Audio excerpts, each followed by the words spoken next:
Well, the bamboo I transplanted is looking really healthy and happy.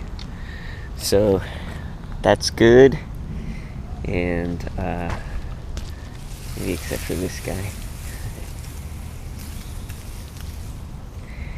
And a lot of the colors coming in blacker. You can see a lot of this was starting to go green, which was a sign of fading health and lack of nutrients.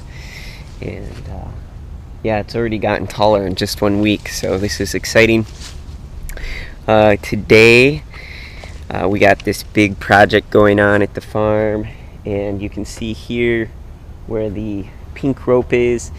We have a new orchard shed coming that's going to be sort of the hub of operations, and I have to clear out this area of roots and take down these plants today.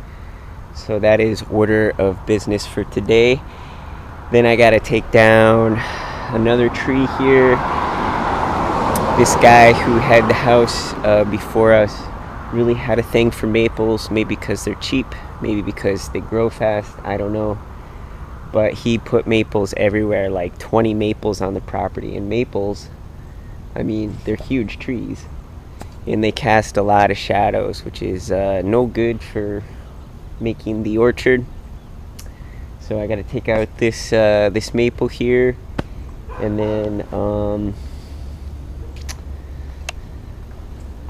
then we gotta transplant some other stuff up here. So it's gonna be a busy day at the farm. All right, wish you were here to help me.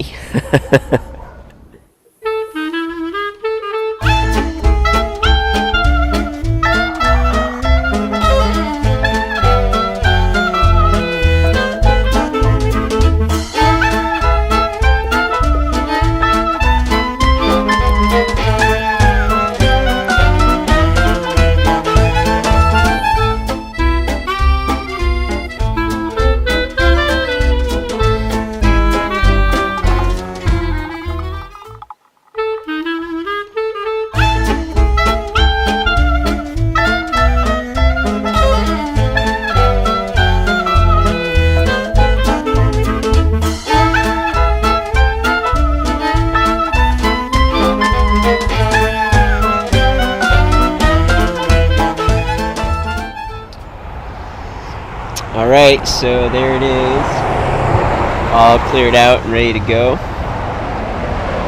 And I got a nice bucket of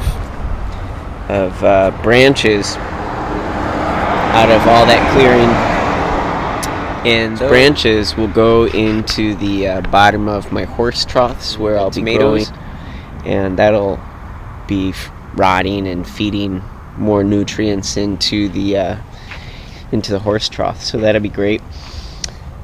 This maple's still got to come out.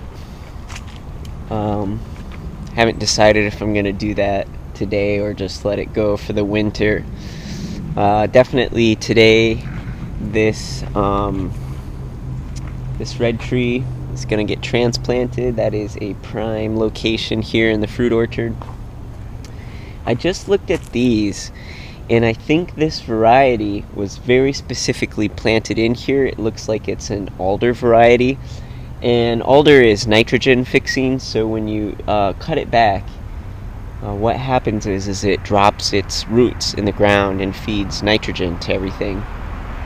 So I'm gonna let these guys go for the winter, and then in the spring I'll trim those back. So essentially, over 2 weekends, I've pretty much cleared out the front orchard area, and this is more or less going to be persimmons. It's going to be predominantly persimmons out here because they grow well, they last for a long time if they're coming in before they're ripe.